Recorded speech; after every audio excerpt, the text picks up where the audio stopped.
Lord, bigyan mo ako ng talino sa lahat ng aking gagawin. Panginoon, maraming salamat sa araw na ito, sa mga bagong pagkakataon na ibinigay mo sa akin, sa mga bagong opportunity na ilalagay mo sa araw ko, sa mga bagong pangyayari na alam kong positive ang effect sa akin. Alam kong gagawin mo akong matalino. Dahil hindi iisa ang mga pagkakataong kailangan kong magdesisyon, kailangan kong mag-isip, kailangan kong magbigay ng matalinong salita dahil maraming mga problema ang nasa harap ko ngayon, Lord. Turuan mo akong huwag maging emotional sa bawat pangyayari sa aking buhay, Lord. Turuan mo ang puso ko para makita ang tamang sitwasyon na nangangailangan ng tamang desisyon. Alam ko pong lagi kang andyan para bantayan ako, para ibigay ang aking mga pangangailangan at mas maiintindihan ko ang gusto mong maging desisyon ko. Please, Lord, always clear my mind. Always provide me with peace. Bigyan mo ako palagi ng madiskarteng pag-iisip.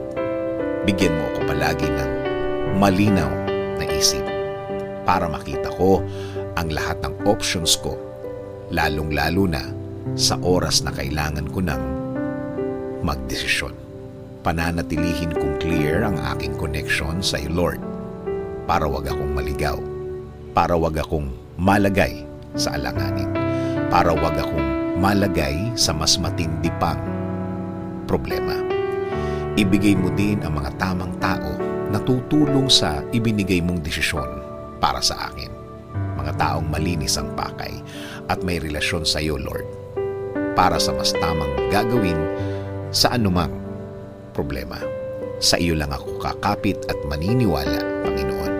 Alam kong hindi mo ako pababayaan. Di mo ako iiwanan. Alam kong nakabantay ka sa akin palagi.